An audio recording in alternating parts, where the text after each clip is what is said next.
All right, you're looking live on the floor of the House of Representatives right now. They're taking up this measure to provide financial support, about $25 billion worth of the U.S. Postal Service. We just got word that Mark Meadows, the White House Chief of Staff, has arrived indeed on the House side of the Capitol Hill ahead of this planned vote, maybe an hour or two from now. It could be essentially dead on arrival as far as the Senate is concerned, as Mitch McConnell has not offered to take this measure up. Senator John Kennedy of Louisiana, the Senate Budget Committee honcho, much more, weighs in on all of that. Senator, good to see you this Saturday. How are you? All right. Just make sure your audio is working, sir. But let me get your quick take on, I don't know what you heard James Clyburn say about the importance of this measure they're taking up, that this is to protect Americans' voting rights that he says, I'm paraphrasing here, are in danger if they don't do what they're doing now. You say what? The post office doesn't need any more money. It's got $15 billion cash and a $10 billion line of credit.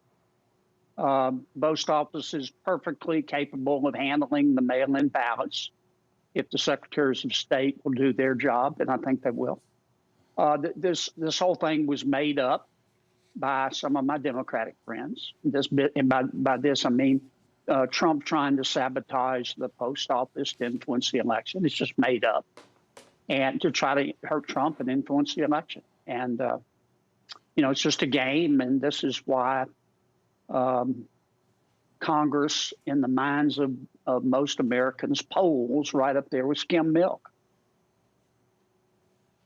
Well, you know, the timing comes up again and again, Senator Hollis. The president, you know, said that he opposed election aid for states, even an emergency ballot for the Postal Service, maybe for all the financial reasons you outlined. But the view among Democrats was he was trying to restrict how many Americans can vote by mail. He's already publicly said that he doesn't think voting by mail is a wise idea, that it can lead to abuse and all of that. And this might be the means by which he does it. Disavow them of that notion that he's trying to rig the game. Well, when the president said what he said, he opened the door. And Speaker Pelosi, being very astute politically, ran right through it.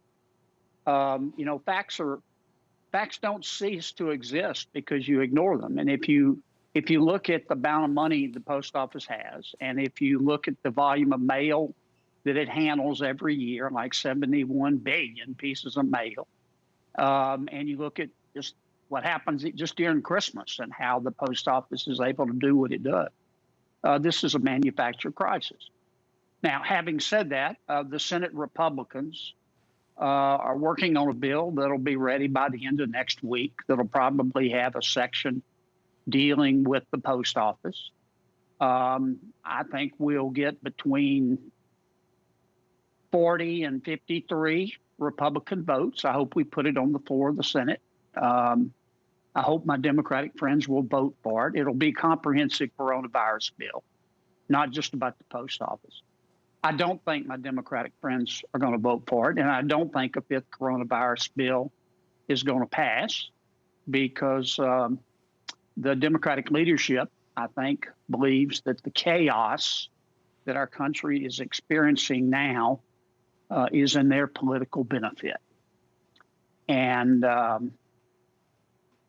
that's why when my people in Louisiana ask me how many people work in Congress, I always say about half.